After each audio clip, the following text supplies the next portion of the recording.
अस्सलाम वालेकुम दोस्तों। मैं हूं तनवीर टैंस लॉफ्ट से और आज की मेरी वीडियो एक इंतहाई अहम टॉपिक से रिलेटेड है जो हमारे पिजन हॉबी के अंदर काफ़ी ज़्यादा डिस्कस भी होता है, पूछा भी जाता है और शेयर भी किया जाता है, ख़ास तौर पे बर्ड अगर सही तरह परफॉर्म ना कर रहे हो। और वो चीज़ है पिजन ड्रॉपिंग्स। जो मुझे क्वेश्चन रिसीव होते हैं या जो मेरी डिस्कशन होती है दोस्तों के साथ, उससे मुझे पता लगा कि बाज़ औक़ात हम इंटरप्रेट नहीं कर सकते ड्रॉपिंग्स को या समझ नहीं पाते, क्योंकि ड्रॉपिंग का चेंज हो जाना लाजमी तौर पे किसी बीमारी का निशान नहीं है। आज हम कुछ चीज़ें इस चीज़ की समझने की कोशिश करेंगे। जब हम पिजन ड्रॉपिंग की बात करते हैं तो ड्रॉपिंग के दो पोर्शन होते हैं। एक होता है लिक्विड, यानी कि उसका यूरिन या पेशाब, और दूसरा पखाना, यानी कि उसका थोड़ा सा हार्ड हिस्सा। जो लिक्विड है वो अमूमी तौर पे बीट में खुश्क होकर सफ़ेद रंग में नज़र आने लग जाता है, और जो बाकी फूड वेस्ट है वो ग्रीन या ब्राउन कलर में भी नज़र आता है। पहली चीज़ कि ग्रीन या ब्राउन कलर किसी बीमारी की अलामत नहीं है, बल्कि ये एक नॉर्मल प्रोसेस है डिपेंडिंग ऑन कि आप बर्ड को क्या खिला रहे हैं। अगर उसके अंदर दोनों पार्ट मौजूद हैं, उसका यूरिन पार्ट और इक्वली जो सा है उसके मतवाज़ी तौर पे उसके फुजले का हिस्सा, तो उसकी ड्रॉपिंग ठीक है। अमूमी तौर पे ये भी कहते हैं कि जी हमारे पास क्योंकि टेस्टिंग फैसिलिटी नहीं है, अगर हो तो हम शायद ड्रॉपिंग से बहुत कुछ जज कर सकें, लेकिन इस बात में भी कोई ज़्यादा सदाकत नहीं है। जब हम ड्रॉपिंग कभी भी वेट की तरफ भेजेंगे एनालिसिस के लिए, तो उस ड्रॉपिंग से वो क्या जज कर सकता है कि इसके अंदर क्या कोई कीड़े तो मौजूद नहीं हैं, क्योंकि कीड़ों के अंडे, कीड़े, उनके लार्वास बीटों में नज़र आएंगे, और जिसको माइक्रोस्कोप के नीचे वो अपना टेस्ट करेंगे, जिससे हमें उसका ये पता लग जाता है कि कौन सी किस्म का कीड़ा मौजूद है। इसके अलावा जो कॉक्सी है वो भी क्योंकि पैरासाइट है, तो उसकी मौजूदगी का भी ड्रॉपिंग टेस्ट से पता लग सकता है। इसके अलावा जो चीज़ें हैं वो आपके गेस होते हैं, वो आपकी टेस्ट के ज़रिए पता नहीं लगते। जिस तरह कैंकर है तो उसका मुंह के लुआब से टेस्ट लेते हैं बर्ड्स का, और इसके अलावा अगर कोई वायरल डिजीज़ है तो उनके लिए ब्लड टेस्ट लिया जाता है। तो टेस्ट के ज़ुमरे में सिर्फ पैरासाइट ही आते हैं जो हम ड्रॉपिंग के ज़रिए टेस्ट करवा सकते हैं। इसके अलावा हम क्या देख सकते हैं, हम ड्रॉपिंग की फॉर्म को देखते हुए फिर कुछ चीज़ें गैस कर सकते हैं। मसलन क्या कि इस कंडीशन में बर्ड की क्या किडनीज़ ठीक काम कर रही हैं या ओवर फंक्शन कर रही हैं, उसका जिगर यानी कि लिवर ठीक काम कर रहा है या ओवर फंक्शन कर रहा है, इसी तरह उनके पेंक्रियाज यानी कि उसका जो लबलबा है वो ठीक काम कर रहा है कि नहीं। कुछ हमें उसकी इंटेस्टाइनल स्टेट का भी पता लग जाता है, और ये तमाम चीज़ें एक्सपीरियंस के साथ और इसके साथ नत्थी हुए मुख्तलिफ फैक्टर को देखते हुए हम बेहतर तौर पे गैस कर सकते हैं। जो सबसे ज़्यादा टर्म यूज़ की जाती है वो है वाटरी ड्रॉपिंग। अब वाटरी ड्रॉपिंग बीमारी का निशान भी हो सकती है और नहीं भी।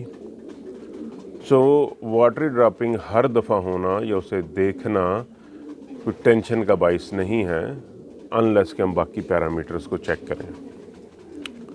मसलन आपका अगर बर्ड आपने रेस में भेजा है, उससे वापस आया है, वाटर ड्रॉपिंग करना एक नॉर्मल चीज़ है।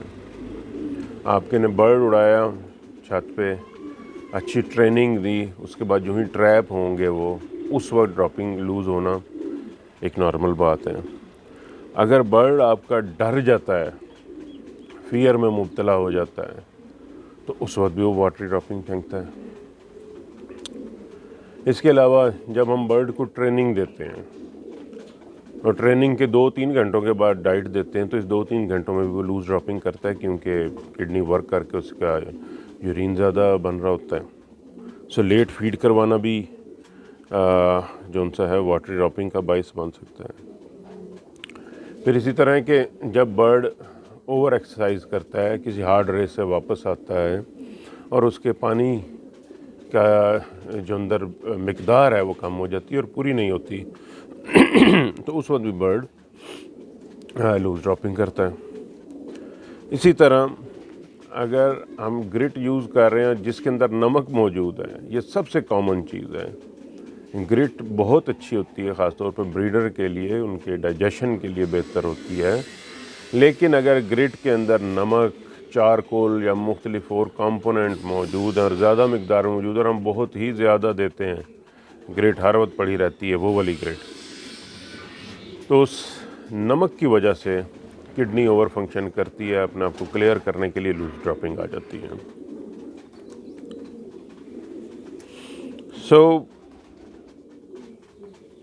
इसके अलावा जब बर्ड आपका लॉफ्ट में मौजूद होता है, आप उसे बंद करते हैं और बर्ड रेस्टलेस रहता है रात को, मसलन उसकी परच ठीक नहीं है, उसके ऊपर कीड़े हैं वो काट रहे हैं, रेड माइट्स हैं वो काट रही हैं, या वहाँ आना जाना बहुत ज़्यादा लोगों का, लाइट ज़्यादा है, यानी कि डिस्टर्ब है बर्ड और ठीक तरह सोया नहीं है, उस वक्त भी लूज ड्रॉपिंग हो जाती है।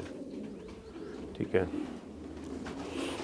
सो लूज ड्रॉपिंग आपके लिए एक अलार्म हो सकता है, लेकिन आपने बाकी चीज़ों को मेजर करना है कि किस तरह से और किस वक्त वो लूज ड्रॉपिंग कर रहा है। फिर हम ये भी देखते हैं कि जिससे हम कह रहे हैं कि किस वक्त करता है,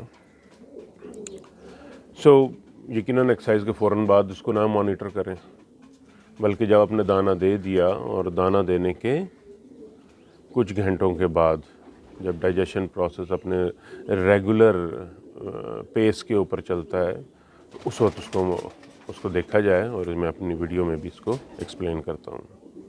सो ड्रॉपिंग चेक करने का टाइम रेस के फ़ौरन बाद नहीं चेक करनी, एक्सर्शन के बाद चेक नहीं करनी, दाने के बाद फ़ौरन चेक नहीं करनी।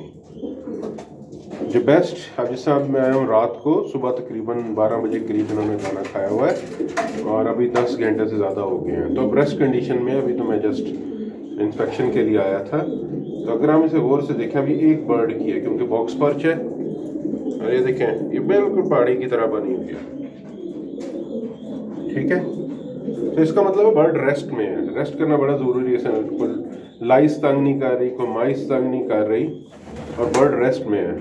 जैसे दूसरा देखें, ये भी एक ही जगह पड़े हुए हैं, तो ज़्यादातर क्योंकि बॉक्सेस के अंदर है, जो आगे बर्ड बैठता है वो आगे करेगा, जो पीछे बैठता है वो पीछे करेगा। और बाद के क्या होता है कि बर्ड चलते भी हैं, मतलब देखें ये एक बर्ड किया, उसी के साथ दूसरी की पीछे की, क्यों? क्योंकि उसके ऊपर वॉक कर रहा है, वो चल रहे हैं। और दूसरी अहम चीज़ गौर करें, अभी आपको ड्रॉपिंग नज़र आ रही है, ये लूज है, इसके पीछे ये लूज है, ये एक ही बर्ड की है। अब ये जो लूज ड्रॉपिंग है ये आफ्टर एक्सरसाइज है, वेयर ये सॉलिड वेस्ट है, ये पूरा डाइजेशन के बाद उसकी स्टेट है। सो ड्रॉपिंग जज करने के लिए किस टाइम और किस कंडीशन में जज कर रहे हैं वो भी बड़ा है।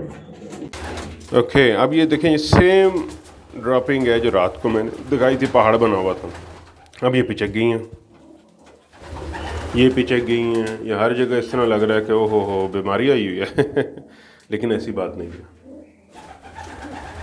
जैसा मैं बता रहा हूँ कि यहाँ पे अब बर्ड इसमें घुसे हैं, इसके ऊपर चले हैं, लड़े हैं, ऊपर से बैठ के नीचे ड्रॉपिंग की है, तो इससे ड्रॉपिंग की शेप चेंज हो जाती है।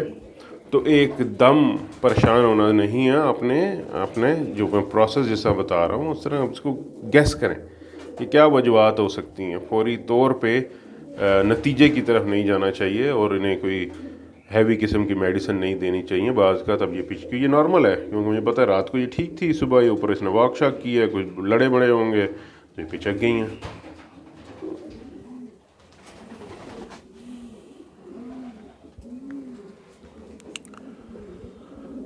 जो दूसरा, ये तो क्योंकि वाटरी से रिलेटेड बात कर रहे हैं कि जो पानी की मिकदार है वो अगर बर्ड में आ जाती है तो उसका क्या कॉजेज़ हो सकते हैं। इसके अलावा जो दूसरा सॉलिड वेस्ट होता है उसका, उसके अंदर भी कुछ चीज़ें देखने वाली होंगी जो हमें थोड़ा थोड़ा गैस करवाएंगी। मसलन अगर उसका ब्राउन या रेड कलर हो जाए, अब अगर रेड कलर है और आपने उसे रेड स्टोन दिए हैं एक दिन पहले, तो डाइजेशन के अंदर ड्रॉपिंग का कलर रेड हो सकता है। लेकिन अगर आपने ऐसी कोई चीज़ नहीं, वो आम दाना, लेग्यूम या कोई ऐसी चीज़ खा रहा है, ग्रेन वगैरह, और फिर भी वो एक या दो या इससे ज़्यादा दफ़ा वो रेड करता है, तो हमें शक पड़ सकता है कि इसमें कॉक्सी है। इसकी इंटेस्टाइन जो सी उसके अंदर ज़ख़म है कि जो इंटरनल ब्लीडिंग कर रहा है।